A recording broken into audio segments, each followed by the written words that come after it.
அன்பான fix channel நேயர்களே, நாம் இன்று பார்க்க இருக்கும் தலைப்பு 8ஆம் எண்ணை கூட்டு எண்ணாக கொண்டு பிறந்தவர்களின் பலன்களை பற்றி பார்க்கவிருக்கிறோம்.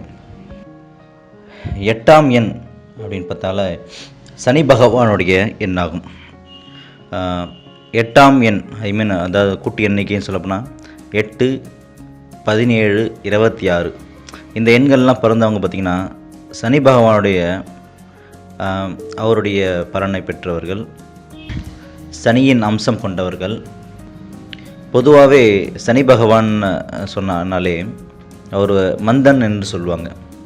ஏன் மந்தன்னா சொல்லுவாங்கன்னா, அவர் இருக்கிற 9 கிரகங்களே பார்த்திங்கன்னா 12 ராசியை கடக்கிறதுக்கு ரொம்பவே டைம் எடுத்துப்பார். அதாவது ரொம்ப பொறுமையாக தான் அவர் நகர்ந்து வருவார்.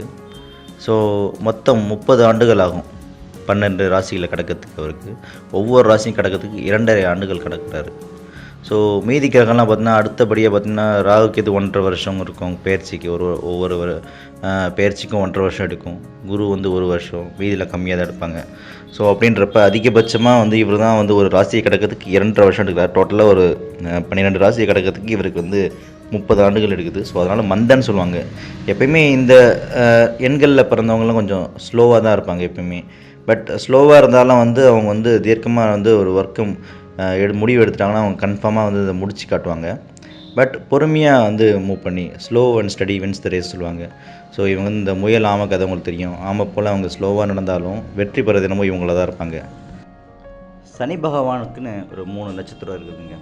ஸோ அந்த 3 நட்சத்திரம் என்னென்ன அப்படின்னு பார்த்தீங்கன்னா பூசம், அனுஷம், உத்திரட்டாதி. ஸோ இந்த 3 நட்சத்திரமே பார்த்திங்கன்னா சனியோட ஆதிக்கம் நிறைஞ்சது. ஸோ பூசம் பார்த்தீங்கன்னா முழுக்க 4 பாதமுமே கடகத்தில் இருக்குது. அண்ட் அனுஷம் பார்த்திங்கன்னா விருச்சிக ராசியில் இருக்குது. அண்ட் உத்திரட்டாதி பார்த்திங்கன்னா மீன ராசியில் இருக்குது.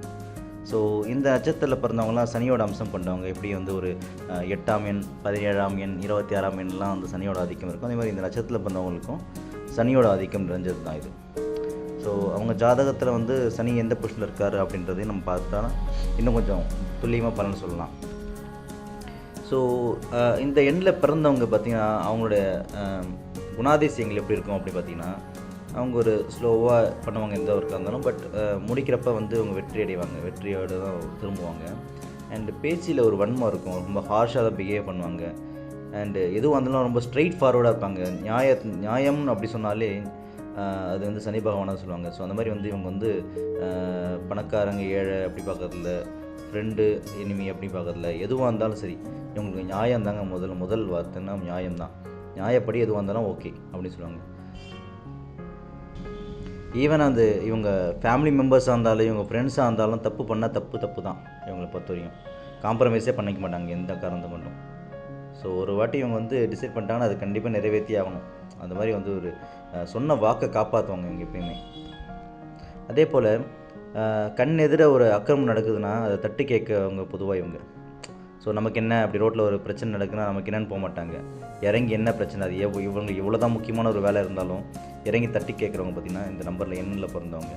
பொதுவாகவே 8ஆம் எண்ணாலே ஒரு பயப்படுவாங்க எல்லாருமே. 8ஆம் எண்ணா அப்படின்னு சொல்லிட்டு 8நாலே நிறைய பேர் பார்த்திங்கன்னா கார் வாங்க மாட்டாங்க, பைக் வாங்குறப்ப 8 நம்பர் இருக்கா இல்லையா இருக்கக்கூடாது அப்படின்னு சொல்லிட்டு வீடு பார்க்குறப்ப 8ஆம் நம்பர் இருக்கக்கூடாதுன்னு சொல்லி ரொம்ப ஒரு மக்கள் மத்தியில் ஒரு பீதியாக இருக்குது 8நாலே. ஆனால் சொல்லப்போனால் ஒரு 8ன்றது கொஞ்சம் ஒரு உண்மை தான். ஏன்னா எல்லாருமே 8ஆம் எண்ணை செலக்ட் பண்ண முடியாது. 8ஆம் எண்ணை எடுத்து வீணாக போனவங்களும் இருக்காங்க. ஆனால் இந்த எண்ணில் பிறந்தவங்க சனியோட ஆதிக்கம் முடிஞ்சவங்க யாராக இருந்தாலும் 8ஆம் எண்ணை உபயோகிச்சானா அவங்க ஓஹோன்னு வருவாங்க. நீங்கள் பார்த்தீங்கன்னா ஒரு சில நிறைய பெரிய பெரிய பணக்காரங்க தொழிலதிபர்லாம் பார்த்தீங்கன்னா 8ஆம் எண் யூஸ் பண்ணுவாங்க. ஸோ அவங்களுக்கு சனியோட ஆதிக்கம் இருக்கும், நல்லபடியாக இருக்கும். சனி நல்ல பொசிஷனாக இருக்கும். ஸோ பொதுவாக சனியோட வீடுன்னு பார்த்தீங்கன்னா மகர ராசி, கும்பராசி அண்டு துலாம் ராசியில் உச்சமடைவார், மேஷ ராசியில் நீச்சமடைவார். ஸோ ஆட்சி உச்சம்பலம் பெற்று இல்லை திரிகோணஸ்தலம், மூல திரிகோணஸ்தலம், கேந்திர ஸ்தானத்தில் உங்களுக்கு ஜாதகத்தில் இருந்து நல்ல பொசிஷனில் இருந்துச்சுன்னா, அதே போல் இந்த நட்சத்திரம் சொன்னால பூசம், அனுஷம், உத்திரட்டாதி இந்த நட்சத்திரத்தில் பிறந்தாலும் அவங்களுக்கு கண்டிப்பாக சனியோட ஆதிக்கம் இருக்குது. 8ஆம் நம்பரை அவங்க தாராளமாக பயன்படுத்தலாம்னு அர்த்தம். பொதுவாகவே சனினாலே எல்லாருமே பயப்படுறாங்க. சனி பகவானாலே ஒரு சனி பேச்சு நடந்தாலே இந்த வேர்ல்டு முக்கால்வாசி பேர் பார்த்திங்கன்னா சனி பகவானை வழிபடுறதும், சனி பெயர்ச்சினாலே ஒரு பயம் இருக்குது. இந்த பயத்துக்கு காரணம் பார்த்திங்கன்னா சனி பகவான் மேலே இருக்க பயம். அதாவது யாருக்கு அதிகமாக பயப்படுவாங்கன்னா போலீஸ்க்கு பயப்படுவாங்க, ஜட்ஜு கோர்ட்டுக்கு பயப்படுவாங்க.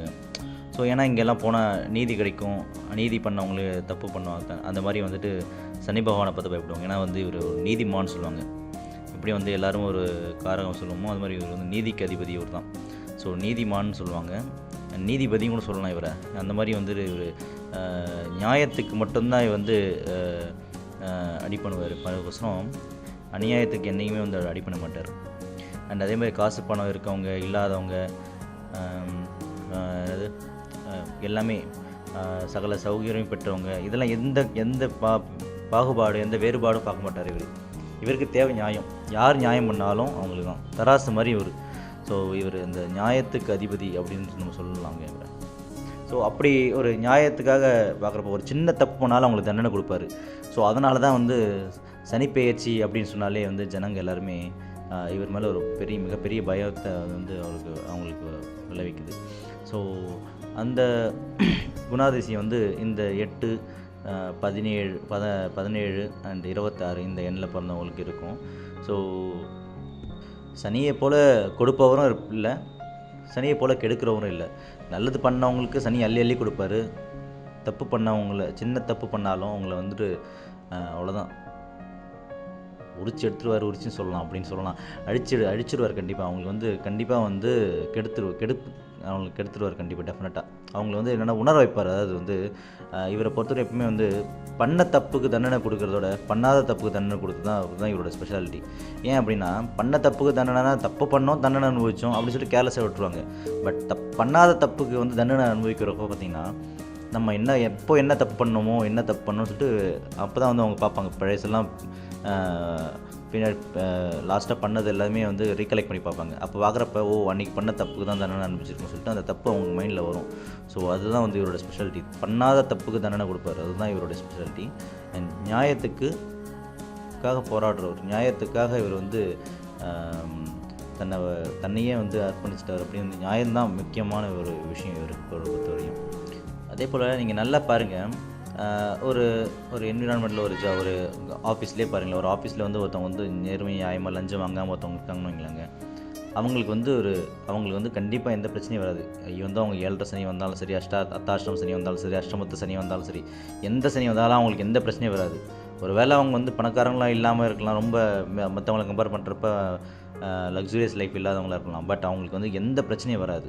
ஏன்னா வந்து சனி பகவான் பார்த்திங்கன்னா ஒவ்வொரு வருஷமும் 2.5 வருஷத்துக்கு ஒரு வாட்டி வந்து ஒரு ராசியை கடக்கிறாரு. ஸோ ஒவ்வொரு வாட்டி சனி பயிற்சி நடக்குது 2 வருஷத்துக்கு ஒரு வாட்டி. இவருடைய சனி பயிற்சியிலே பார்த்திங்கன்னா 7 சனி வந்து முக்கியமான விஷயம் எல்லாருக்குமே தெரியும். 7 சனியோட வந்து மோசமான ஒன்று இருக்குன்னு பார்த்தோன்னா அர்த்தாஷ்டம சனி, 4 சனி வரப்போ இருக்கும். அண்ட் இதை விட பார்த்தீங்கன்னா உக்கிரமாக இருக்கிறது பார்த்தீங்கன்னா அஷ்டமத்து சனி இருக்கும். ஒருத்தவங்க வாழ்க்கையில் வந்து அஷ்டமத்து சனின்றது வந்துட்டு ரொம்பவே ஒரு முக்கியமான ஒரு விஷயம். அந்த அஷ்டமத்து சனி காலத்தில் சனி பகவான் வந்து அவங்க தப்பு பண்ணவங்க, அது இந்த முன்னாடி காலத்தில் என்னென்ன தப்பு பண்ணாங்களோ எல்லாத்தையும் பார்த்து ஆராய்ஞ்சு லிஸ்ட்டு போட்டு வச்சுப்பார். உரிச்சு எடுத்துகிட்டு அந்தளவு வந்து ஒரு உக்கிரத்தை காட்டுவார் அந்த அஷ்டமத்து சனி அப்போ. இதுவே நம்ம தப்பு பண்ணலைன்னா நம்மளுக்கு எந்த பிரச்சனையுமே கிடையாது. ஏன்னா வந்து ஒருத்தவங்களுடைய வாழ்க்கையிலேயே மிக மோசமான காரணம் அஷ்டமத்து சனி தான். அந்த 8 சனி வர்றப்போ அந்த பிரச்சனை வரும். அதில் வந்து பாதி வந்து அர்த்தாஷ்டம சனி, அந்த பிரச்சனையில் பாதி வந்து வர்றது அர்த்தாஷ்டம சனி. ஸோ இதே போல் 7 சனி வந்துட்டும் ஒரு சில தீய பலன்களையும் கொடுக்கும். பட் அஷ்டமத்து சனி ரொம்பவே முக்கியமான ஒரு விஷயம். ஸோ இதனால தான் அந்த பயம் வருது. ஸோ இந்த எண்ணில் பிறந்தவங்களுக்கும் அவங்க கூட பழகிறவங்களும் வந்து அவங்கள பார்த்தாலே ஒரு பயம் இருக்கும், ஒரு மரியாதை இருக்கும். எப்போ வந்து எந்த பிரச்சனையும் பண்ணிடக்கூடாதுன்னு ஒரு கரெக்ட் அலர்ட்டாக இருப்பாங்க எல்லாருமே அவங்கக்கிட்ட மட்டும் எப்பவுமே.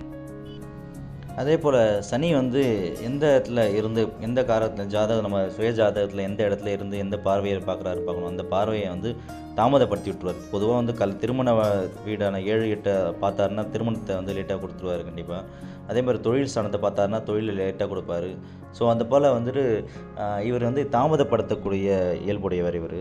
ஸோ ஒருத்தவங்க ஜாதகத்தில் வந்து சனி பகவான் வந்து நல்ல நிலைமையில் இல்லை, மோசமான நிலைமையில் இருக்கார். பட் அவங்க வந்து நல்ல நிலைமைக்கு வேணும் உங்கள் ஜாதகத்தில் அப்படின்னு நீங்கள் உணர்ந்தீங்கன்னா ஃபீல் பண்ணிங்கன்னா நீங்கள் என்ன பண்ணணுன்னா வருஷத்துக்கு ஒரு வாட்டி திருநள்ளாறு போயிட்டு வரலாம் தாராளமாக. சனிக்கிழமை பார்த்தா திருநள்ளாறு போயிட்டு அங்கே புனித நீராடிட்டு நீங்கள் சனி பகவானை வழிபட்டு வந்தீங்கன்னா ரொம்பவே உங்களுக்கு நல்லது நடக்கும் கண்டிப்பாக. அண்ட் அதே போல் பார்த்திங்கன்னா ஆஞ்சநேயர் அனுமன் வழிபாடு போனாலே போதும், உங்களுக்கு வந்து சனி பகவான் வந்து உங்களுக்கு கெடுதல் பண்ண மாட்டார்.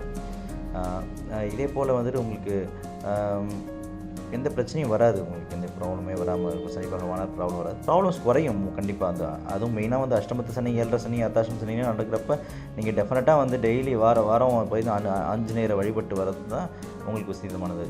அண்ட் இந்த வீடியோ உங்களுக்கு பிடிச்சிருக்குன்னு நினைக்கிறேன். உங்களுக்கு இந்த வீடியோ பிடிச்சிருந்தா லைக் பண்ணுங்கள், ஷேர் பண்ணுங்கள், மறக்காமல் நம்ம பிக் சேனலை சப்ஸ்கிரைப் பண்ணுங்கள்.